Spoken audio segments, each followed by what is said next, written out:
Iran യുദ്ധത്തിനായി ഇസ്രായേലിനൊപ്പം അമേരിക്കയും കൈകോർത്തപ്പോൾ തന്നെ ദീർഘകാലമായി നിലനിൽക്കുന്ന US-ഇസ്രായേൽ സഖ്യത്തിൽ അത് വലിയ അസ്വാരസ്യങ്ങൾ സൃഷ്ടിക്കുമെന്ന് ഉറപ്പായിരുന്നു. എന്നാൽ കാര്യങ്ങൾ കൈവിട്ടുപോയത് കഴിഞ്ഞയാഴ്ചയാണ്. US vice president JD Vance ഇസ്രായേലിനെതിരെ കടുത്തതും രൂക്ഷവുമായ ഭാഷയിൽ പ്രതികരിച്ചിരിക്കുന്നു. ഒരു ഭീഷണിയുടെ സ്വരമായിരുന്നു ആ വാക്കുകൾക്ക്. ഇറാനുമായി അമേരിക്ക ഉണ്ടാക്കിയ സമാധാന കരാർ ഇറാന് അനുകൂലമാണ് എന്ന് ആക്ഷേപിച്ച് അത് അട്ടിമറിക്കാൻ ഇസ്രായേൽ ശ്രമിക്കുമോ എന്ന് ട്രംപ് ഭരണകൂടം കൃത്യമായും ഭയപ്പെടുന്നു. ഇസ്രായേലിൻ്റെ അതൃപ്തി പരസ്യമായതോടെയാണ് വൈസ് പ്രസിഡന്റ് JD വാൻസ് കടുത്ത ഭാഷയിൽ രംഗത്തു വന്നത്.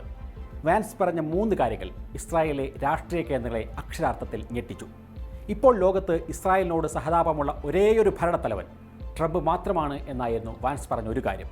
അതിനാൽ ലോകശക്തിയായ അമേരിക്കയെ കൂടി പിണക്കാൻ ഇസ്രായേൽ മുതിരരുത് എന്ന് വാൻസ് ഓർമ്മിപ്പിച്ചു. അമേരിക്കൻ മിസൈൽ പ്രതിരോധ സംവിധാനങ്ങളാണ് ഇസ്രായേലിനെ ഇതുവരെ കാത്തത് എന്നും അമേരിക്കൻ ആയുധങ്ങളില്ലാതെ ഇസ്രായേലിന് മുന്നോട്ട് പോകാൻ കഴിയില്ല എന്നുമുള്ള യാഥാർത്ഥ്യം ഇസ്രായേൽ നേതാക്കൾ മനസ്സിലാക്കണമെന്നും വാൻസ് പറഞ്ഞു. നിങ്ങൾ വെറും 90 ലക്ഷം മാത്രം ജനങ്ങളുള്ള രാജ്യമാണ്.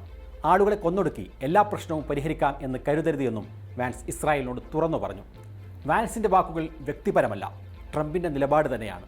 G7 ഉച്ചകോടിയിൽ ട്രംപ് പറഞ്ഞത് ഒരു ഭീകരനെ തിരയാൻ വേണ്ടി ഫ്ലാറ്റ് സമുച്ചയങ്ങൾ മുഴുവൻ ബോംബിട്ട് തകർക്കേണ്ട കാര്യമില്ല, അവിടെയുള്ളവരെല്ലാം ഹിസ്ബുള്ളയല്ല എന്നാണ്. ഇസ്രായേലിൻ്റെ ആക്രമണങ്ങൾ പരിധി വിടുന്നു എന്ന ആഗോള വിമർശനത്തെ ട്രംപും ആദ്യമായി ശരിവെക്കുകയായിരുന്നു.